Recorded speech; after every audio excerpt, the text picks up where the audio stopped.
El clamor de un profeta. Abre tus ojos y mira nuestras desolaciones, y la ciudad sobre la cual es invocado tu nombre. Fue escuchado en el cielo. Oye, Señor, oh Señor, hazlo, no tardes, por amor de ti mismo. Daniel, ahora he salido para darte sabiduría y entendimiento. Y después de 70 años de cautiverio, todos los que sean de Judá y quieran reconstruir el templo, tienen mi permiso para ir a Jerusalén. más de 50.000 judíos dejaron Babilonia para volver a su tierra, y liderados por Zorobabel y el sumo sacerdote Josué, reconstruyeron el templo. ¡Porque Dios es bueno! ¡Porque para siempre su misericordia sobre Israel! Unos 80 años después, un segundo grupo más pequeño regresó a Jerusalén para reconstruir el resto de la nación. Y tú, Esdras, conforme a la sabiduría que tienes de tu Dios, pon jueces y gobernadores que gobiernen a todo el pueblo. Pero mientras Esdras cumplía fielmente la obra que Dios le había encomendado, la oposición no se hizo esperar y el enemigo llegó para destruir. El remanente, los que quedaron en la cautividad allí en la provincia, están en gran mal y afrenta, y el muro de Jerusalén derribado y sus puertas quemadas a fuego. Pero Dios levantaría a otro hombre para animar al pueblo y cumplir con su promesa de restauración. Yo soy Nehemías, hijo de Acalías, y esta es mi historia. Por el año 445 a.C., unos 13 años después del regreso de Esdras a Jerusalén, la reconstrucción de Israel estaba detenida. Sus enemigos habían derribado y quemado los muros y las puertas de la ciudad. Y a Nehemías le llegó la mala noticia. La reacción inmediata de Nehemías, quien para ese entonces era copero del rey Artajerjes, fue poner la situación de los repatriados y de la ciudad de Jerusalén en las manos de Dios a través del ayuno y la oración. Y en ese contexto surge la pregunta de esta semana: ¿qué podemos aprender de la historia de este gran líder llamado Nehemías? En primer lugar, su devoción. A veces, cuando surgen problemas, lo primero que hacemos es buscar soluciones humanas. Recurrimos al banco o a la violencia. Solucionemos esto como hombres. Pero yo no soy un hombre. A la vecina. Tranquila, yo no le cuento a nadie. Incluso a veces recurrimos al alcohol y otras sustancias que no conducen a nada. Pero Nehemías sí que sabía a dónde recurrir cuando se enteró de lo mal que lo pasaban sus hermanos en Jerusalén. Dios grande y poderoso, tú cumples tus promesas a los que te aman y te obedecen. Dijiste que si nos arrepentíamos y obedecíamos tus mandamientos, nos volverías a reunir. También dijiste que tú nos traerías de vuelta al sitio que has elegido para que te adoremos, aun cuando estuviéramos en los lugares más lejanos. Dios, escucha mi oración y las oraciones de tus servidores que desean adorarte. Haz que el rey me reciba bien y que yo tenga éxito. Nehemías no temió reclamar las promesas de Dios y recordárselas. Por supuesto, no es que Dios no conozca ni recuerde sus promesas, sino que Dios se complace en nuestra disposición a reclamar sus promesas. Él quiere que creamos en ellas y que se las expresemos, porque cuando expresamos lo que Dios prometió, fortalecemos nuestra confianza en esas promesas, especialmente en momentos en que todo parece desalentador. Lo segundo que podemos aprender de Nehemías es su fe.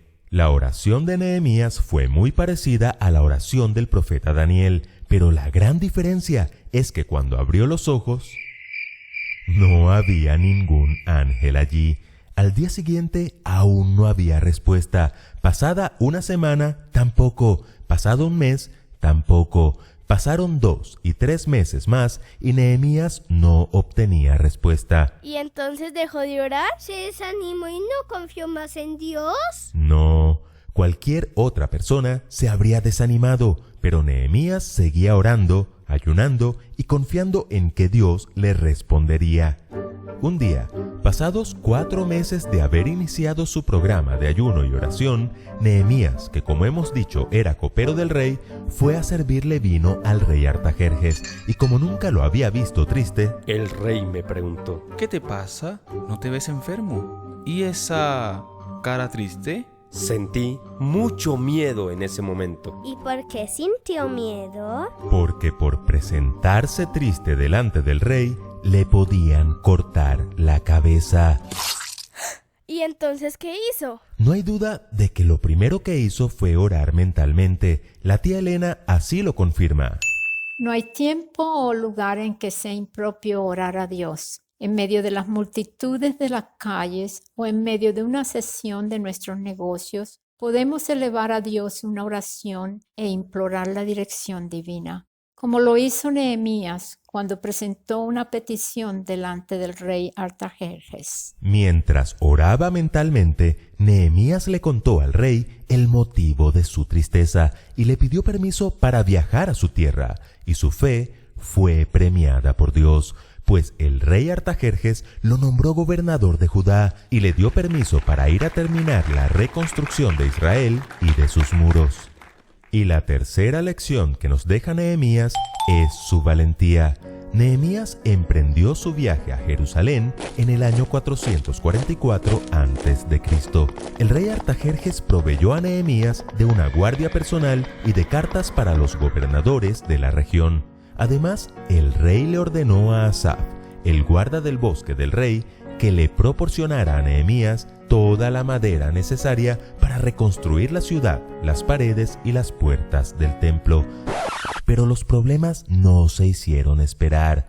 Sanbalat, gobernador de Samaria, Tobías, gobernador de Amón, y Gesem, gobernador de Edom y Moab, se disgustaron mucho al saber que Nehemías venía con la intención de ayudar al pueblo judío, y desde el principio procuraron desbaratar la obra de Nehemías. Pero Nehemías no retrocedió. Los hijos de Dios sabemos que cuando trabajamos para Él, siempre hay oposición, siempre se levantan aquellos que quieren estorbar la obra, siempre hay enemigos en el camino, pero también sabemos que si Dios es por nosotros, ¿quién contra nosotros? Sabemos que nuestro Dios cumple su pacto, pues Dios no es hombre para que mienta, ni hijo de hombre para que se arrepienta. Él dijo, y no hará, habló, y no lo ejecutará.